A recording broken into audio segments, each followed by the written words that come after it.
Вести на Канал 8. Проблемите околу застојот на откупот на оризот од новата реколта повторно излегуваат на површина.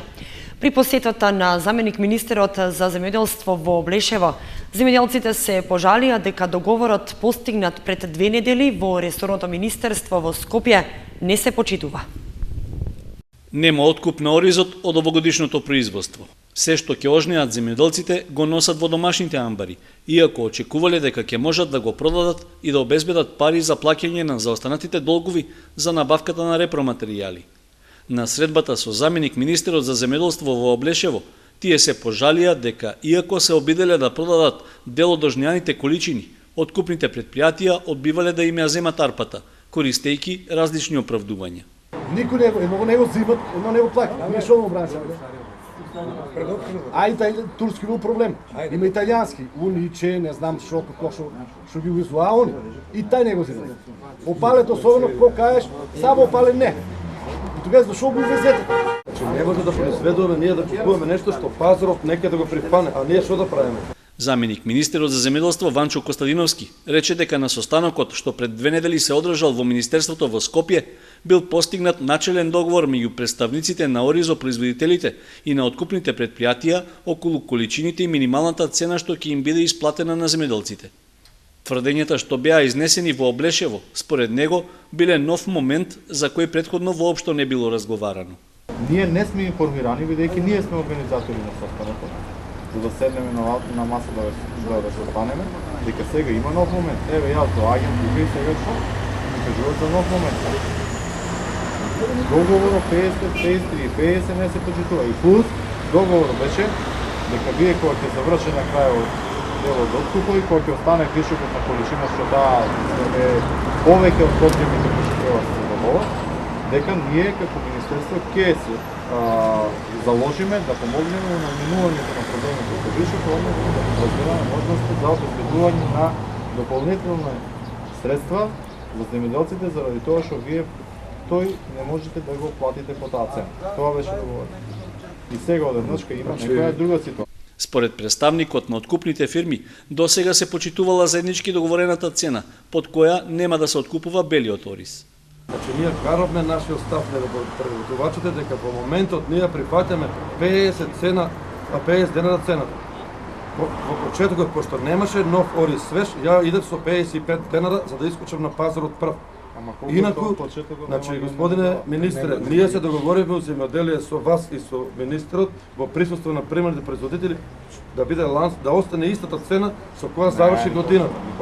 Тоа беше 50 денара. Таму се договоривме 50, 53, 50. И втора работа, сите сорти да бидат откупени. И Андреја, и Халил Бей, и Униче, и што ти знам, не така беше договорено. Ајде да правиме муабет. Правиме муабет. Што да го ние правиме тоа го откупиме? А па што ние да го правиме, што го цеаме да го правиме? Договараме едно, договор е договор, договор куќа гради. Застојот во откупот и дилемите околу цената што треба да се плаќа за килограм бел ориз и арпа, според земјоделците е причина да се одржи нова средба со откупувачите. По среќавањето во Блешево со заменик министерот Костадиновски, тие рекоа дека ќе бараат Министерството за земјоделство повторно да биде посредник меѓу двете страни, бранејќи го ставот, она што ќе биде договорено, цврсто да се почитува. Пред предстојната грејна сезона, граѓаните треба да ги исчистат оџаците и димоводните канали за да се спречи опасноста од појава на пожари. Од територијалната противпожарна единица вела дека во сериозен пораст е бројот на интервенции, меѓу кои и кај запалени оџаци, па апелираат да се почитуваат препораките за безбедност. Неисчистените оџаци се честа причина за појава на пожари и интервенции на пожарникарите. И покрај предупредувањата, граѓаните недоволно сериозно ги сваќаат опасностите, па дури и пред предстојната грејна сезона не преземаат мерки за чистење на димоводните канали, велат од територијалната противпожарна единица Кочани. Во последните неколку години забележан е пораст во бројот на интервенции на запалени оџаци, а во неколку случаи имало и проширување на огнот, па предизвикана и поголема материјална штета. Имајќи ово предвид фактот дека во текот на претходната грејна сезона ние како противпожарна единица имавме 23 интервенции на запалени оџаци, апелираме до граѓаните уште додека се поволни временските услови, да се овозможи прочистување на димоводите, за да се избегнат опасност од појава на пожари од поголеми размери.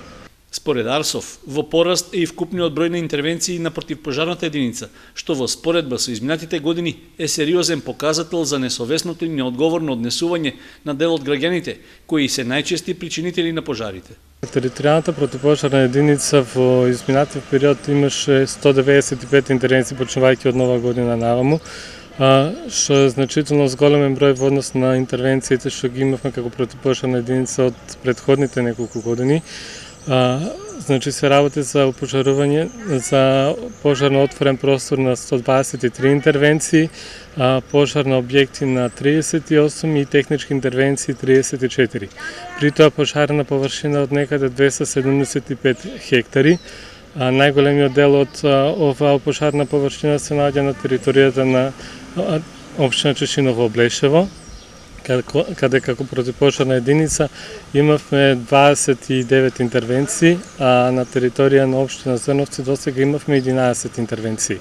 Најчеста причина за интервенции на пожарникарите биле пожарите на отворен простор, предизвикани со палење на страништата. Токму поради тоа, актуелен е и апелот по жетвата на ориз од земјоделците да не ја палат сламата во нивите, за да не дојде до опожарување на околните неожнеани површини или пак на помошните објекти што се наоѓаат во близина. Откупен пункт за електричен и електронски отпад ќе добие и јавното комунално претпријатие Солидарност од Виница. Претпријатието склучи договор со фирмата Нула отпад од Скопје, која што ќе ги откупува старите апарати за домаќинство од граѓаните, а тие пак за тоа ќе добиваат ваучери со кои ќе имаат можност да си купат нови апарати од салоните на Техномаркет. Во однос на селекцијата на електричен и електронски отпад и отпад од батерија и акумулатори, општините од Источниот плански регион настапуваат заеднички за разлика од другите региони, каде што парцијално ги решаваат проблемите. Сите претпријатија од Источниот регион, вклучувајќи ги и Солидарност од Виница и Водовод од Кучани, склучија договор со фирмата Нула отпад од Скопје, која што е колективен постапувач со електричен и електронски отпад и отпад од батерии и акумулатори. Од договорот бенефит имаат и претпријатијата и самите граѓани. Нашата обврска како комунално предпријатие е да го собираме селектираниот отпад во специјални садови кои што ги добивме. Виница веќе има добиено и поставено на неколку места пред се во јавните институции. Понатаму планираме и на повеќе локации да се постават што повеќе садови. Значи, колективниот постапувач на отпад ќе ни донира на нас садови, на општините на комуналните предпријатија, ние ќе ги поставиме. Нашите граѓани ќе го исфрлаат тој отпад од батерии на тие делови и понатаму ние ќе го собираме и ќе го носиме тоа во Скопје во фирмата. Што се однесува на електричниот и електронскиот отпад, досега граѓаните го носеа во отпад кој што се наоѓа на територијата на градот и за тоа добиваа соодветна надокнада. Но поради опасноста на самиот отпад, доколку не се селектира и третира правилно, претпријатијата преземаат други мерки и активности. Фирмата Нула отпад од Скопје ќе го откупува и посебно ќе го третира. Акцијата се состои во тоа што ќе поставиме пунктови во пред се, најверојатно ќе во круговите на комуналните предпријатија, откупен пункт за електричен и електронски отпад. И во одреден дел од, значи наредните 2 месеци треба да се спроведе таа акција, а во одредениот ден во кој ќе биде во тој град, да кажем, во таа општина, луѓето ќе ги донасаат старите апарати за домаќинство кои што не се во употреба, ќе ги донасаат во кругот на комуналното предпријатие, каде што ќе се изврши проценка на вредноста на тој отпад од страна на стручни лица и ќе добиваат луѓето за предадениот отпад, ќе добиваат ваучери. Значи ваучери, со тие ваучери ќе може да си купат нов некој електричен апарат за домаќинството од салоните на Техномаркет. На овој начин ќе се мотивира населението отпадот да не се предава на несоодветен третман на некои фирми, туку да се предаде онамо каде што ќе биде соодветно третиран, а придобивка од тоа ќе имаат и самите граѓани. Кривична пријава за работи вработена во банка во Кучани поради непријавување случај со фалсификувани пари. Случајот го открила полицијата и против осомничената презела соодветна законска постапка. Надворешната канцеларија за криминални работи од Кочани соопшти дека поднела кривична пријава против вработена во банка во Кочани поради сомнение дека сторила кривично дело фалсификување пари. Вработената не постапила соодветно во моментот кога на шалтерот била донесена сомнителна банкнота што граѓанин сакал да ја размени. Наместо да ја задржи и пријави на надлежните, вработената ја вратила. Тоа било причина што наместо да одговара лицето што ги донело парите, вработената да се соочи со законски престап. Пријавената на 19 август годинава при прегледот на банкнота во апоени од 100 евра, која ја дало лице од Кочани заради замена за денари, иако се посомневала дека е фалсификат, не ја задржала, туку ја вратила фалсификуваната банкнота на лицето без да пријави на надлежните институции. Со оглед што се зачестени случаите на обиди за ставање во промет на фалсификувани пари, надлежните предупредуваат за внимателно постапување во случаи кога постои сомневање во исправноста на банкнотите. Пред околу 1 месец кривична пријава заработи лице од Кочани, кое набавило 6 фалсификувани банкноти во апоени од по 100 евра и потоа во една од банките сакало да ги уплати на сметка. При рутинската контрола на парите банкарскиот работник се посомневал во нивната исправност и случајот го пријавил кај претпоставените. Сдруженијето на слепи и слабовидни лица од Кочани го одбележа 15 октомври светскиот ден на слепите. По тој повод беа представени нови помагала за членови на Сдруженијето, а се одржа и предавање за справување со шеќерната болест. Сдруженијето на слепи лица од Кочани на свечена средба го одбележа 15 октомври меѓународниот ден на слепите и на слабовидните, односно денот на белиот стап. Како меѓуопштинска организација, тоа ги покрива и општините Берово, Делчево, Виница, како и Македонска Каменица, Пехчево, Зрновци и Чешиново, Облешево. Во моментот, Сдруженијето има 140 членови, кои и покрај својот хендикеп редовно учествуваат во сите активности што се организираат за нив. Најчесто тоа се спортски игри, како и излети, трибини, работилници, на кои се расправа за остварување на нивните права. За петродневски средби имаме гости поканени од Бугарија, од Скопје, од Свети Николе и од Штип и Струмица. Имавме тука голбал одржан се во Кочани, после помнетување бевме за Бугарија на Рилскиот манастир, имавме исто возврат ни додоа бугарите ни беа тука на гости, имавме семинар за жени и мајжи во Албанија, во Драч, и сега се како ден денеска 15 октомври како ден на белиот стап за движење на 100% слепите луѓе. Слепите лица кај нас немаат соодветна пешачка патека што е безбедна за нив, ниту пак пешачки премини со звучна сигнализација. Се соочуваат и со погрешно паркирани возила, контейнери на места каде што не треба да стојат, како и неадекватно обележани улици на кои се изведуваат градежни работи. Нивното движење е оттежното и поради несовесноста на голем број возачи кои не им отстапуваат правенство на минување, туку го игнорираат нивното присуство и белиот стап што како помошен реквизит го имаат со себе. Во сообраќајот нема многу познавање за овој символ што го носи било кој, не само јас. Треба да се превземат поголеми активности за запознавање на возачите со овој символ. Потоа градоначалникот во оваа општина, господинот Радко Димитровски, би сакале со него да имаме контакти, да му кажем, и јас како 100% слепо лице, да му кажем дека локалната самоуправа треба да превземе соодветни мерки за правење на улица, патека, пешачка патека, за да може слепото лице да се движи, односно таа се нарекува тактилна патека, за да може да се постават семафори, озвучени семафори во градот. На средбата по повод одбележувањето на денот на белиот стап беа представени законските прописи за вработување под заштитни услови, правата од социјална заштита, а се презентираа современи помагала за слепите лица, како и стручно предавање за заштита од шеќерната болест, која е најчест причинител за слепилото. Слепите лица се распоредени во 3 групи. Имаме првата група ги опфаќа лицата со изгубени оштетен вид од 90 до 95%, од 95% до 97% е во втората група и третата група од 97 до 100%. Овој ден е јубилеен ден, можеме да се пофалиме дека Сдруженијето, односно Националниот сојуз, на ниво на Македонија го бележи 70 годишниот јубилеј, што е за пофалба со постојано членство, со подобар живот унапреден на слепите лица, со повеќе права и бенефиции. Од средбата, членовите на Сдруженијето на слепи упатија апел и барање јавноста да се запознае, а општеството да се обврзе дека треба слепите да ги прифати како рамноправни членови на заедницата, со сите граѓански права и човекови слободи, ослободување од секаква дискриминација и маргинализација.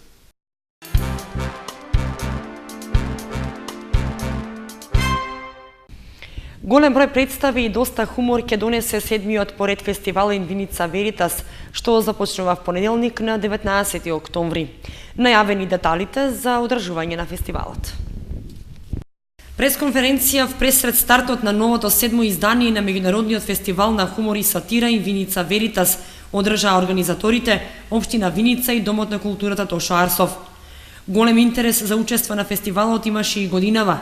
Се пријавија 138 автори со 320 карикатури од 47 држави. Се избра најдобрите дела. Фестивалот е одлична можност граѓаните од Виница и соседните општини да се дружат и забавуваат во наредните 5 дена. И овој пат генерален спонзор на фестивалот е локалната самоуправа на општина Виница и Домот на културата. Исто така дел од средствата обезбеди Министерството за култура и фирми од општина Виница и општина Кочани. Вкупниот буџет на фестивалот е некаде околу 1 милион денари. Инвиница Веритас започнува в понеделник на 19 октомври со прогласувањето на наградените карикатуристи и представата Има една земја во изведба на Српскиот театар. Имаме и придружна програма на фестивалот која ќе се состои од предавање на тема за жанрот комедија во средното општинско училиште Ванчо Проте, кој ќе го држи професионалниот режисер Саша Нацевски од Скопје. Исто така ќе имаме и една работилница за карикатура, тоа зависи дали ќе присуствува авторот еден од наградените. Но сигурно е оно дека ќе има работилница за жанрот комедија. Годинешната тема за творење беше Светот е мал и тричлената комисија во состав Блаже Докулевски и Вајло Цветков од Бугарија и Саша Димитриевиќ од Србија имаа тешка задача да ги изберат најдобрите. Победи карикатурата на Махмут Азандија од Иран, Рало Алфонсо од Колумбија е втор и Џорџ Луричини од Романија трет. Поради оддалеченоста на местото на живење, наградените нема да присуствуваат на фестивалот, туку дипломите и паричните награди ќе ги добијат. Се работи за навистина врвни светски автори, на кои не им значи висината на паричната награда, туку им значи дека нашиот фестивал е влезен во оние 20-30 фестивали на светската мапа на карикатура по својата сериозност и по својата програмска содржина. За прв пат фестивалот ќе го отвори Министерката за култура. После понеделник следуваат и други представи. На 20 октомври ќе се игра представата Лулка во изведба на театарот од Штип од Центарот за култура Ацо Шопов. На 21 октомври ќе биде одиграна представата Спанак со пражени компири во изведба на театарот Джинот од Велес. На 22 е закажана представата Без паника во изведба на Народниот театар од Битола и за последниот ден од фестивалот е закажана представата Чај од Јасмин во изведба на Народниот театар од Србија. Тур де стендап е насловот на стендап турнејата на комичарот Бојан Велевски од Скопје, кој што со свој настап ќе се представи во Кочани. Тука ќе го прикаже најдоброто од досега реализираното. Стендап комедијата е нешто што му треба на Кочани и посебно на оние градови каде што нема театар. Комичарот Бојан Велевски од Скопје во Кочани ќе настапи првата недела од ноември, а комедијата ќе се одржи во Центарот за култура Бели Мугри. Во своето 75-минутно шоу Велевски ќе го прикаже најдоброто од досега реализираното. Значи станува збор за материјал кој што е сублимат од се оно што досега сум го напишал. Најдоброто, односно оно што најмногу поминало кај публиката. Значи станува збор за тоа кај комичарите се вика килер материјал. Значи дефинитивно не сме да се пропушти вака значи, комедија. Сега глупо ја да зборам, меѓутоа тоа е материјал кој што е испробан. Да. Рачунете 150 пати. Значи тоа е материјал кој што нормално не е све, има и дел кој што не е воопшто изведен, значи тој го чуваме ексклузивно за оваа турнеја, значи дел кој што воопшто не е изведен, меѓутоа тоа е, да речем, малку во споредба со се она што сум го напишал во овие 4 години, а е материјал кој што поминал убедливо најубиствено кај публиката. Значи, каде што најмногу се смееле, каде што најмногу аплодирале, каде што смеење до солзите. Да, значи така што мислам дека ќе биде едно одлично размрдување за секојдневието на сите оние кои што ќе дојдат и како се вели на топло им го препорачувам во овие есенски денови. Турнијата е планирана да се одржи низ 30 градови во Македонија, а комичарот Бојавелевски започнува од Источна Македонија, од градот Штип. По Штип следуваат Крива Паланка, Белчево, Кучани, Виница, Богданци, Гевгелија, Радовиш и Струмица. Турнијата по Нова година продолжува во Централна Македонија, а ќе заврши во Западна Македонија, во летниот период кога во план се и туристичките центри Охрид, Струга и Дојран.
Толку во овие вести и повеќе информации на канал 8.mk.